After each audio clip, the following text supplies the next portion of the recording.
Shannon and Angie Hanson are North Dakota natives who met in pharmacy school at NDSU.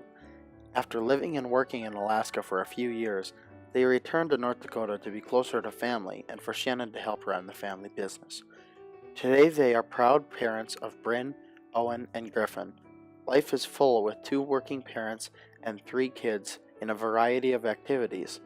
But the Hansons insist on finding time to gather around the dinner table, worship together, and teach their children the importance of reaching out and sharing generously with others. If someone's poor, maybe we could give it to the charity and they could go to the charity and get the money so they could have a home instead. And food for people that don't have that much money to buy homes. In 2 Corinthians, Paul writes that each person must give as he has decided in his heart, not reluctantly or under compulsion, but for God loves a cheerful giver. Bryn and Owen have learned what it means to give cheerfully, something they have seen modeled at church and through their parents. Last year, for Bryn and Owen's birthdays, they asked their parents to forego bringing them presents and instead bring items that help someone in need. Bryn's friends brought pillows that she later donated to the Domestic Violence Crisis Center, while Owen's friends brought food items that he could share with the United Way's backpack program for kids in need. Bryn and Owen are learning important lessons at a young age about what it means to share what they have with others and with God.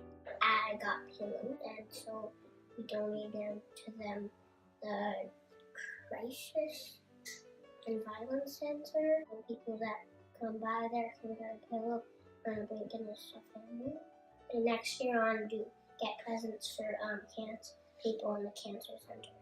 Shannon and Angie have found Bread of Life Lutheran Church to be a wonderful community that supports their own hopes of raising children who understand the importance of giving back. They have seen how their gifts can meet the needs of the world and the Minot community through the ministry we do together. Likewise, our congregation has benefited from their welcoming presence. At least 4 new families have joined Bread of Life thanks to their invitation.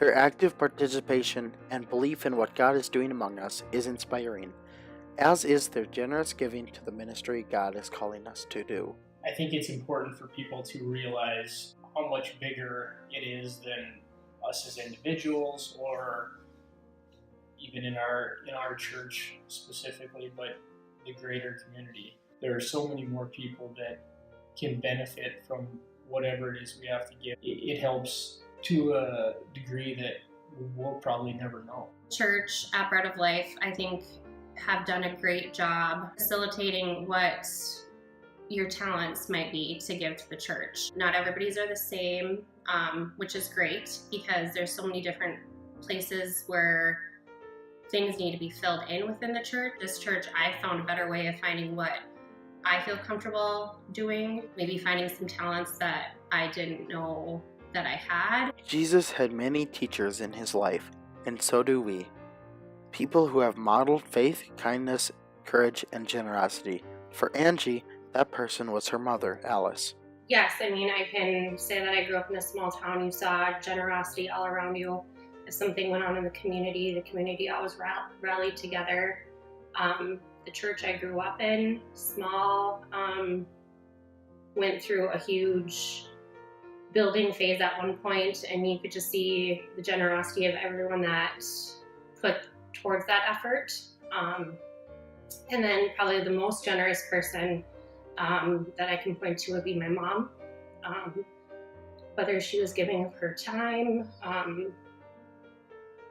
financially to the church when you knew that what she was giving might have even been a stretch at the time with where we were at. Or even just how thoughtful she was for everyone.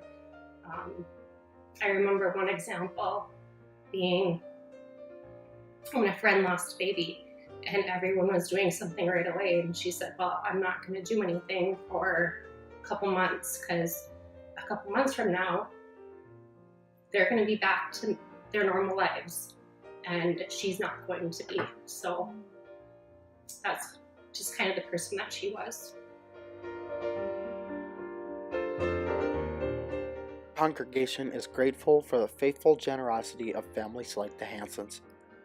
Their involvement is a gift, their commitment to the faith formation of their children is inspiring, and the financial gifts they share not only help our congregation's capacity to reach out, but also models for people of all generations what it means to live and give generously through faith, and all for the glory of God.